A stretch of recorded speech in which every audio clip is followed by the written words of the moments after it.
Hi, welcome to Café with Cavanha. Today we have IADC board members. Mike Dubose, IADC Vice President, International Development. Bruno Manfredini, IADC Chapter Brazil Chairman. Roberto Paschoalin, IADC Advisor in Brazil. Good afternoon. Good afternoon. Thank you. Could you explain us a little bit about IADC? What does it mean exactly and what objectives they have? Certainly, thank you, and we appreciate the opportunity to talk about IADC, and thank you very much. So IADC specifically is the International Association for Drilling Contractors. Now, in our membership, we have three categories. We have producer members, which would be Petrobras, BP, Chevron, Shell. We have the drilling contractors, as one would expect, Transocean, Ensco, and land drillers as well. And then we also have our associate members, which generally are the service companies. And that can be anybody from a Halliburton and Schlumberger all the way down to a single guy that provides a well service. So that's the membership makeup for IADC. How many people you have, members? Well, an individual joins like SBE, the Society for Petroleum Engineers. You join as an individual. But with IADC, you join as a company, and all the employees of the company therefore become members of IADC. So within IADC today, we represent about 1,200 companies across the upstream oil and gas industry. Excellent. And so you mentioned that you have oil companies, and you have different meetings, or the meetings are all together? We have a variety of meetings. We have chapter meetings on a local level. We have a very active chapter here in Brazil that these gentlemen will address in just a moment. We also have about 12 to 14 conferences, global conferences each year. Some specialized. There was just a conference last week in Amsterdam that specialized and focused on HS&E activities. We have an advanced rig technology conference. We have our annual general meeting coming up in November in New Orleans. So we have a number of conferences across the globe that give our members and the workforce at large an opportunity to come and network and learn about new technology. Excellent. Bruno, and Brazil has a specific chapter for Brazil. Correct. Could you please explain us? For sure. So this chapter has been in place for 25 years now, and it's been very impactful. And the main focus of the chapter is, of course, to represent the IADC in Brazil. The activities we have here, we know there's a lot of potential. There's a lot of activity as it is, but it's going to pick up even more. And the main focus we have is to look after the technical and safety aspects. So we have quite a few gatherings of the drilling contractors, associate members, where we discuss the challenges we have in the industry, and together we try to come up with solutions. And that has been very effective, and even great recognition from Petrobras for everything we've been able to achieve as an industry in Brazil. But you have, Bruno, different companies from Houston companies. I mean, you have global companies, like Transocean is a global company. So you are a member in Houston, but you are a member here in Brazil too. Sure. For all the drilling contractors, you must be a member of the IADC corporates. Oh, okay. But some of the other smaller businesses, I would say, and they don't have to be that requirement. But certainly is encouraged. But they can participate in the chapter without necessarily being directly tied to the corporate. But of course, the chapter has a strong tie to the corporate side. Clear. What do we have as agenda for Brazil for the next, year? Do you have an agenda for that? Yes, absolutely. And these gentlemen are very much focused on local issues and local activities. I come down from Houston whenever I can for opportunities such as Rio Oil and Gas, OTC Brazil, and we have a number of activities coming up very soon. Actually, I'll let these gentlemen tell you about the activities in December.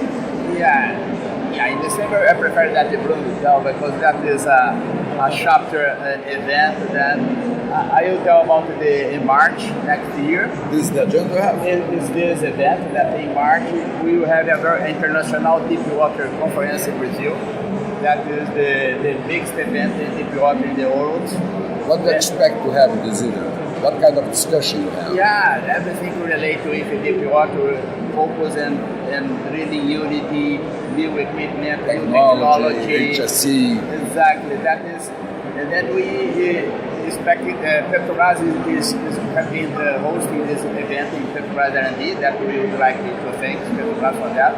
Petrobras has been a really good support for IADC here. That is making a big difference to us. I believe that the relation between IADC and Petrobras is fantastic. And also I would like to talk with the other operators. They could participate more in the Chapter Brazil, because I know they have been a big participation in IADC Houston. Here in Brazil, having Petrobras participate, but it would be so good if the others majors, they are already here to stay. As you can see, everybody is investing here. They could come and join with the IADC chapter, because we're just discussing technical issues, local problems, the interaction with the IADC in Houston. So also, but that would be, I'd be really happy to have an opportunity to invite the other operators to join the IADC and come and participate. Because the main thing is, right, we try to come up with solutions. So we do have our challenges, and we have our fair share of challenges. But the main thing is when everybody gets together, we put everything on the table, we're able to come up with better solutions. But Bruno, the content, I mean, the discussions are too different from Houston discussions. I mean, the problems are the same, or no? For example, Houston has several committees as well, and have several teams that work in well control with MPD, so that there are various work fronts, right? And also we know that IADC is also very strong and very well known for the well control accreditation, the well sharp program. So there's a lot of things that corporate does that we replicate here in Brazil, use their knowledge for our benefit, and everything's for the industry. It's to make industry better, to make industry more reliable, to make things safer. So, but what we do is tend to focus a lot of times on things that are more pressing for the industry in Brazil. So typical challenge that we may have worldwide, but some of them are only specific to Brazil. Regulation, for instance. Regulation is a big one for sure. So that's something to focus on. We know, and as an example as well with MPD. Last few years, we've been talking about MPD implementation, MPD conversion, but in more recent years, we have already a lot of MPD managed pressure drilling information that we can already share the experiences to make sure that we're doing that in a more efficient way, right? And also to add to what Paschoalin just mentioned, we're going to have at the end of the year now, 8th of December, we're going to have a ceremony. We're very proud of that, and it's an annual ceremony where we're able to recognize the efforts for all the offshore workers for achieving safety milestones. And that's one of the best events we have, because normally we have representatives from offshore, all the drilling contractors, and it's really good to see that the hard work everybody puts in on a daily basis is recognized there. We tend to have participation from the operators. We're expecting to have participation from the regulators as well, to demonstrate that we are a united industry and working together, recognizing people for their efforts in the field. How do you treat the relationship with regulators worldwide? I mean, you provide information for them to make the regulations outside Brazil, and in Brazil it's the same? Right. IADC enjoys a close working relationship with the IRF, the International Regulators Forum. We regularly make presentations there about some of the work that IADC is doing. We're currently involved in a joint industry project to look and improve BOP, subsea BOP reliability. That's a key issue for us at the moment. And we're also constantly engaged in a very positive dialogue and an ongoing dialogue with the regulators, AMP and BAMA. We're trying to develop a good dialogue and stay in close rapport with them. We understand there has to be regulation, but we are there to ensure that it is enabling regulation. Regulation that allows the work to go forward in a safe and efficient and a very good environmental stewardship manner. Promote business and protect people and the environment. People and the environment, absolutely. Let me ask you the last question. What's your predictions for drilling rigs for the next year? In Brazil? Increasing? Well, I'm a drilling contractor, and I have to say I'm optimistic. Oh, okay. So we can see the light at the end of the tunnel. Things are picking up.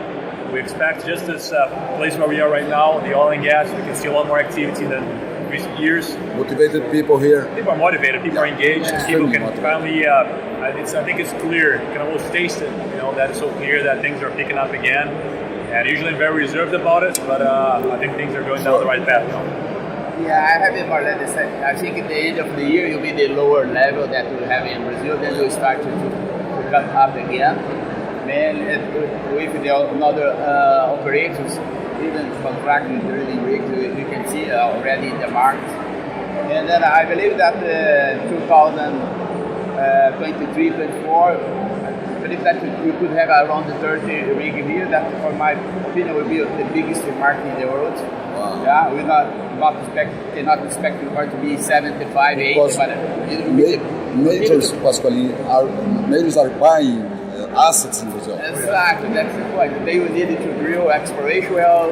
They will find oil because you have a lot of oil. Then there's much to construct for the production and the development.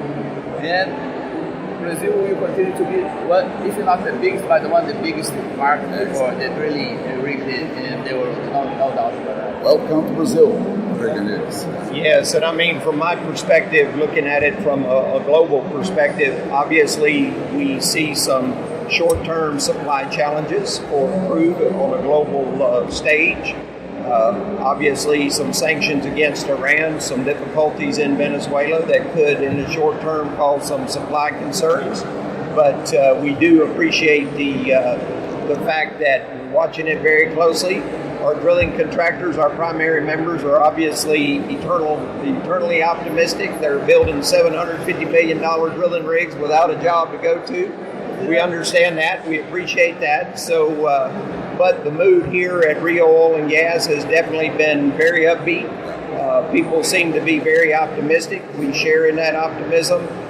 We do believe that Petrobras, as a company, has their house in order now, and we do see them moving forward. We're very pleased to see that.